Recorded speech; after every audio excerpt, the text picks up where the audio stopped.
यह कहानी एक सच्ची घटना पर आधारित है। ऐसी घटना जिसने एक इंसान की जिंदगी पूरी तरह बदल दी। कुछ दरवाजे हम अपने हाथों से खोलते हैं, लेकिन उन्हें बंद करना हमारे बस में नहीं होता। यह कहानी है डर, पछतावे और उस अनजानी दुनिया की जो हमारे आसपास होते हुए भी दिखाई नहीं देती। मैं मयंक। मैं पेशे से एक साइकोलॉजिस्ट हूं। हिंदी में कहें तो एक मनोवैज्ञानिक। हम अक्सर ऐसे लोगों से मिलते हैं जिनके साथ कुछ ऐसा हुआ होता है जिसे वो लाख कोशिशों के बाद भी भूल नहीं पाते। उनकी आंखों में डर, आवाज में कपकपी और दिल में वो हादसा हमेशा जिंदा रहता है। तो चलिए, आज मैं आपको एक ऐसी ही सच्ची घटना सुनाता हूं जिसे सुनकर शायद आप भी रात को सोने से पहले एक बार दरवाजा जरूर चेक करेंगे।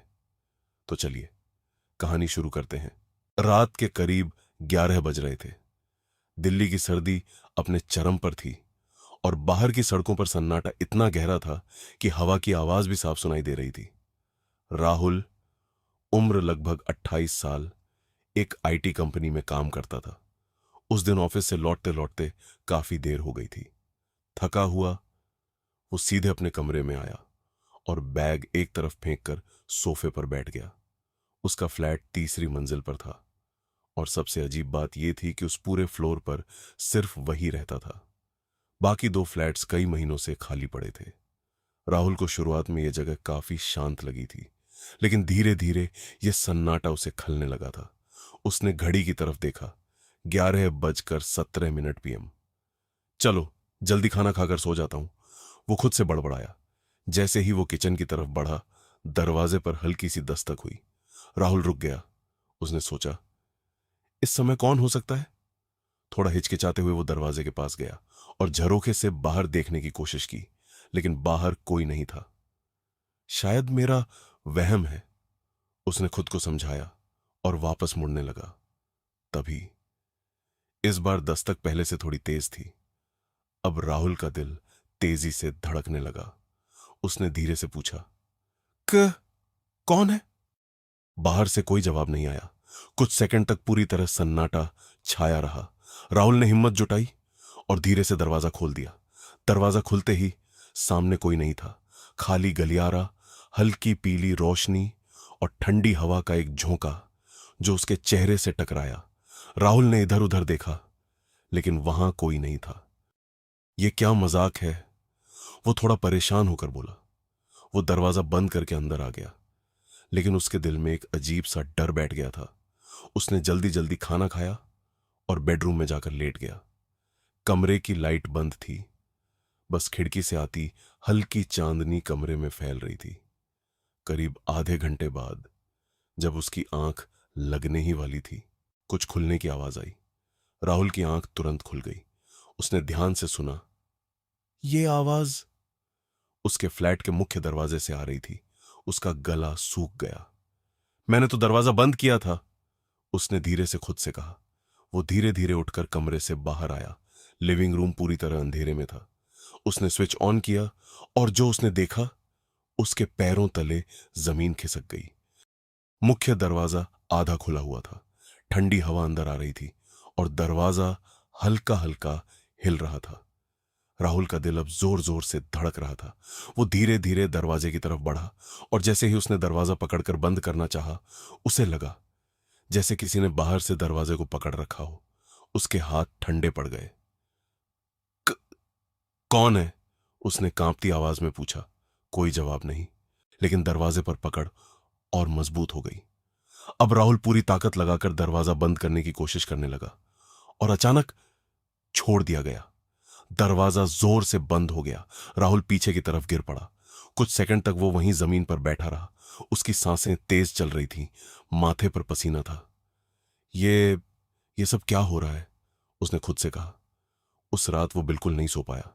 सुबह होते ही उसने सोचा, शायद मैं ज्यादा सोच रहा हूं, ये सब मेरे दिमाग का वहम है। लेकिन बेस वो नहीं जानता था कि ये तो बस शुरुआत थी। असल डर अभी बाकी था। सुबह की हल्की धूप खिड़की से अंदर आ रही थी, लेकिन राहुल के चेहरे पर रात का डर अब भी साफ दिखाई दे रहा था। पूरी रात वो एक पल के लिए भी नहीं सो पाया था। आंखें लाल थीं और दिमाग में बस वही एक सवाल घूम रहा था, कल रात आखिर हुआ क्या था। वो खुद को समझाने की कोशिश कर रहा था कि यह सब सिर्फ उसका वहम है, लेकिन दिल मानने को तैयार नहीं था। ऑफिस जाने का समय हो रहा था। उसने जल्दी जल्दी तैयार होकर घर से निकलने का फैसला किया। जैसे ही वो दरवाजे के पास पहुंचा, वो एक पल के लिए रुक गया। उसने धीरे से हैंडल पकड़ा और मन ही मन खुद से कहा, आज देखता हूं बाहर कोई है भी या नहीं। उसने झटके से दरवाजा खोला। बाहर वही खाली गलियारा, वही सन्नाटा और वही ठंडी हवा। राहुल ने गहरी सांस ली। शायद सच में मैं ज्यादा सोच रहा हूं। वो खुद को संभालते हुए ऑफिस के लिए निकल गया। ऑफिस में भी उसका ध्यान बार बार भटक रहा था। कंप्यूटर स्क्रीन पर नजरें थीं, लेकिन दिमाग में बस वही रात का मंजर घूम रहा था। उसका दोस्त अमन उसके पास आया। क्या हुआ भाई, आज बड़ा खोया खोया लग रहा है। राहुल ने पहले टालने की कोशिश की, लेकिन फिर उसने पूरी बात अमन को बता दी। अमन हल्का सा हंसा। अरे यार, तू भी ना, ये सब दिमाग का खेल है। तू अकेला रहता है, इसीलिए ओवर थिंक कर रहा है। राहुल ने भी हंसने की कोशिश की, लेकिन उसके अंदर का डर कम नहीं हुआ। शाम को जब वो वापस अपने फ्लैट पहुंचा, तो बिल्डिंग के गार्ड ने उसे रोका। साहब, एक बात पूछनी थी, राहुल ने कहा। हां, बोलो। गार्ड थोड़ा हिचकिचाया। आपके फ्लोर पर रात को कोई आता जाता है क्या? राहुल का दिल एक पल के लिए रुक सा गया। ना, नहीं तो। क्यों? गार्ड ने धीरे से कहा। कल रात करीब 12 बजे मैंने सीसीटीवी में देखा, आपके फ्लोर की लाइट बार बार जल बुझ रही थी और ऐसा लग रहा था जैसे कोई दरवाजे के पास खड़ा हो। राहुल की रीढ़ की हड्डी में ठंडक दौड़ गई। तुमने देखा? कौन था? उसने घबरा कर पूछा। गार्ड ने सिर हिलाया। नहीं साहब, चेहरा साफ नहीं दिखा, लेकिन एक परछाई थी। अब राहुल के पास अपने डर को झूठ मानने का कोई बहाना नहीं था। उस रात उसने तय किया कि वो सच जानकर रहेगा। रात के करीब 11:30 बजे उसने पूरे घर की लाइट बंद कर दी और खुद सोफे पर बैठ गया। उसकी नजरें सिर्फ दरवाजे पर थीं। कुछ मिनट बीते, सब कुछ बिल्कुल शांत था। फिर वही दस्तक। राहुल का दिल जोर से धड़कने लगा, लेकिन इस बार वो भागा नहीं। वो धीरे धीरे उठकर दरवाजे के पास गया और बिना कुछ बोले अचानक दरवाजा खोल दिया। बाहर कोई नहीं था, लेकिन इस बार कुछ अलग था। फर्श पर दरवाजे के ठीक सामने गीले पैरों के निशान थे। ऐसे निशान जैसे कोई पानी में चलकर आया हो और सीधे उसके दरवाजे तक रुका हो। राहुल के हाथ कांपने लगे। उसने धीरे धीरे उन निशानों को देखा और उसका खून जम गया, क्योंकि वो निशान वहीं खत्म हो रहे थे। ना आगे ना पीछे, बस दरवाजे के सामने, अचानक खत्म। ये कैसे हो सकता है? उसने बुदबुदाया। अचानक उसके पीछे से एक ठंडी हवा का झोंका आया। राहुल ने धीरे धीरे पलटकर देखा। लिविंग रूम के अंधेरे में उसे लगा जैसे कोई खड़ा है, एक धुंधली सी आकृति जो धीरे धीरे उसकी तरफ बढ़ रही थी। राहुल की सांसें रुक गईं। कौन है? उसने डरते हुए पूछा। कोई जवाब नहीं, लेकिन वो आकृति और करीब आ गई। अब राहुल को साफ दिखाई दे रहा था। एक औरत, भीगे बाल, झुका हुआ सिर और चेहरे पर कुछ ऐसा जिसे देख पाना भी मुश्किल था। राहुल पीछे हटने लगा, लेकिन उसके पैर जैसे जमीन में जम गए थे। वो औरत अब बिल्कुल उसके सामने थी और अचानक उसने अपना चेहरा उठाया। उसकी आंखें पूरी तरह सफेद थीं और होंठों से धीरे धीरे एक आवाज निकली। दरवाजा क्यों बंद किया? राहुल जोर से चिल्लाया और पीछे की तरफ गिर पड़ा।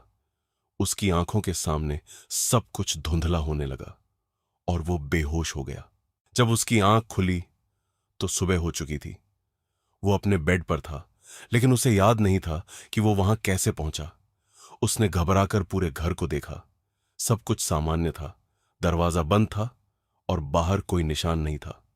सुबह की ठंडी हवा कमरे में फैली हुई थी, लेकिन राहुल के अंदर जो डर बैठ चुका था वो अब किसी मौसम से कम होने वाला नहीं था। उसकी कलाई पर बने उंगलियों के निशान अब हल्के नीले पड़ चुके थे, लेकिन दर्द अभी भी उतना ही ताजा था। वो शीशे के सामने खड़ा था, खुद को देख रहा था, लेकिन आज पहली बार उससे ऐसा लगा जैसे वो अकेला नहीं है। उसने अचानक पीछे मुड़कर देखा, कमरा खाली था। यह सब कब खत्म होगा? उसने धीमी आवाज में कहा। उस दिन राहुल ऑफिस नहीं गया। उसने छुट्टी ले ली क्योंकि अब बात उसके बस से बाहर जा रही थी। उसे जवाब चाहिए थे। उसने सबसे पहले बिल्डिंग के गार्ड को बुलाया। भाई, मुझे सच सच बताओ, इस फ्लोर के बारे में पहले यहां कौन रहता था? गार्ड कुछ पल चुप रहा, जैसे वो कुछ छुपाने की कोशिश कर रहा हो। साहब, आप रहने दीजिए, बेकार की बातें हैं। राहुल अब गुस्से में आ गया। देखो, जो भी है साफ साफ बताओ। गार्ड ने गहरी सांस ली और धीरे धीरे बोलना शुरू किया। करीब 1 साल पहले उसी फ्लैट में एक लड़की रहती थी, अकेली। राहुल का दिल तेजी से धड़कने लगा। उसका नाम नेहा था। एक रात अचानक उसके घर से चीखने की आवाज आई। लोग दौड़कर आए, लेकिन दरवाजा अंदर से बंद था। जब दरवाजा तोड़ा गया तो वो फर्श पर पड़ी थी, पूरी तरह भीगी हुई। राहुल की आंखें फैल गईं। भीगी हुई मतलब? गार्ड ने कांपती आवाज में कहा, जैसे वो पानी में डूबी हो। लेकिन कमरे में कहीं पानी नहीं था और उसकी मौत हो चुकी थी। कमरे में कुछ सेकंड तक सन्नाटा छा गया। राहुल के दिमाग में तुरंत वो गीले पैरों के निशान घूम गए। वही औरत, वही आवाज। दरवाजा क्यों बंद किया? उसके बाद गार्ड ने फिर कहना शुरू किया, जो भी उस फ्लैट में रहने आया वो ज्यादा दिन नहीं टिक पाया। कहते हैं रात को कोई दरवाजा खटखटाता है और अगर कोई खोल दे तो। वो चुप हो गया। तो क्या? राहुल ने घबरा कर पूछा। गार्ड ने उसकी आंखों में देखा। तो वो अंदर आ जाती है। राहुल के हाथ पैर ठंडे पड़ गए। अब उसे समझ आ रहा था कि उसने क्या गलती कर दी थी। उसने दरवाजा खोल दिया था। उस रात राहुल ने फैसला किया कि वो इस सब का सामना करेगा। डर कर भागने से कुछ नहीं होगा। उसने इंटरनेट पर काफी रिसर्च किया और एक बात बार बार सामने आई। कुछ आत्माएं अधूरी इच्छा या दर्द की वजह से इस दुनिया में अटकी रह जाती है और उन्हें मुक्ति तभी मिलती है जब उनकी अधूरी कहानी पूरी हो। रात के 12 बजे पूरा घर अंधेरे में डूबा हुआ था। राहुल ने इस बार खुद दरवाजे के पास जाकर खड़ा होना चुना। उसका दिल तेजी से धड़क रहा था, लेकिन इस बार वो भागने वाला नहीं था। कुछ ही मिनटों में वही दस्तक। लेकिन इस बार राहुल ने बिना डरे कहा, मुझे पता है तुम कौन हो। कुछ सेकंड तक सन्नाटा रहा। फिर धीरे धीरे दरवाजा अपने आप खुलने लगा। ठंडी हवा का तेज झोंका अंदर आया और वो फिर से सामने थी। वही भीगे बाल, वही सफेद आंखें, वही डरावना चेहरा। लेकिन इस बार राहुल ने नजरें नहीं हटाई। तुम नेहा हो, है ना? उसने कांपती आवाज में पूछा। वो आकृति कुछ पल के लिए रुक गई, फिर धीरे धीरे उसका सिर झुक गया, जैसे उसने हां कहा हो। राहुल ने हिम्मत जुटाई। तुम्हारे साथ क्या हुआ था? कुछ सेकंड तक कोई जवाब नहीं। फिर अचानक कमरे का माहौल बदलने लगा। चारों तरफ पानी की बूंदें गिरने लगीं, जैसे पूरा कमरा धीरे धीरे भर रहा हो। राहुल घबराने लगा, लेकिन वो रुका रहा। और तभी उसके दिमाग में एक दृश्य उभरा। नेहा फोन पर किसी से झगड़ रही है। वो रो रही है, चिल्ला रही है, तुमने मुझसे झूठ बोला, तुमने कहा था तुम वापस आओगे। अचानक फोन कट जाता है। नेहा फूट फूट कर रोने लगती है और फिर वो धीरे धीरे बाथरूम की तरफ बढ़ती है, दरवाजा बंद करती है और पानी का शॉवर चालू कर देती है। कुछ देर बाद वो फर्श पर बैठ जाती है, रोते रोते, और फिर कभी उठती ही नहीं। राहुल हांफते हुए वापस हकीकत में आया। उसकी आंखों में आंसू थे। तुम अकेली मर गई थी, उसने धीरे से कहा। नेहा की आत्मा उसके सामने खड़ी थी। इस बार उसका चेहरा उतना डरावना नहीं लग रहा था, जैसे वो सिर्फ सुनी जाना चाहती थी। मैं तुम्हारी मदद करूंगा, राहुल ने कहा। मैं तुम्हारी कहानी दुनिया को बताऊंगा ताकि तुम इस दर्द से मुक्त हो सको। कुछ सेकंड तक सन्नाटा रहा। फिर धीरे धीरे वो आकृति पीछे हटने लगी। उसकी आंखों की सफेदी कम होने लगी और पहली बार उसके चेहरे पर एक हल्की सी शांति दिखाई दी। फिर वो पूरी तरह गायब हो गई। अगली सुबह राहुल की आंख खुली और इस बार सब कुछ सामान्य था। कोई डर नहीं, कोई दस्तक नहीं, बस सन्नाटा, लेकिन सुकून वाला। राहुल ने कुछ ही दिनों में वो फ्लैट छोड़ दिया, लेकिन उसने एक चीज हमेशा याद रखी, कुछ दरवाजे हमें कभी नहीं खोलने चाहिए, और अगर गलती से खोल भी दिए तो उन्हें बंद करने के लिए हिम्मत से ज्यादा समझ की जरूरत होती है। क्या यह सब सपना था? उसने खुद से पूछा।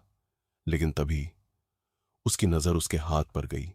उसकी कलाई पर किसी के उंगलियों के निशान साफ दिखाई दे रहे थे, जैसे किसी ने उसे कसकर पकड़ा हो।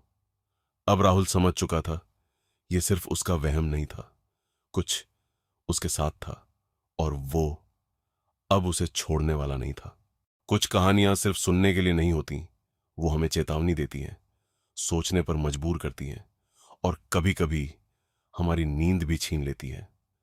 वो दरवाजा जो कभी बंद नहीं हुआ सिर्फ एक कहानी नहीं, बल्कि उन अनदेखी ताकतों की झलक है जिन्हें हम समझ नहीं पाते, लेकिन नजरअंदाज भी नहीं कर सकते। अगर आपको यह कहानी पसंद आई हो तो इसे अपने दोस्तों के साथ जरूर शेयर करें, क्योंकि कौन जाने अगली दस्तक किसके दरवाजे पर हो। ऐसी ही और रोमांचक, डरावनी और दिल को छू लेने वाली कहानियों के लिए जुड़े रहिए कहानी चौपाल के साथ। याद रखिए, हर दस्तक खोलने के लिए नहीं होती, और हर आवाज इंसान की नहीं होती। मिलते हैं अगली कहानी में। तब तक अपने दरवाजे और अपने होश दोनों संभाल कर रखिए।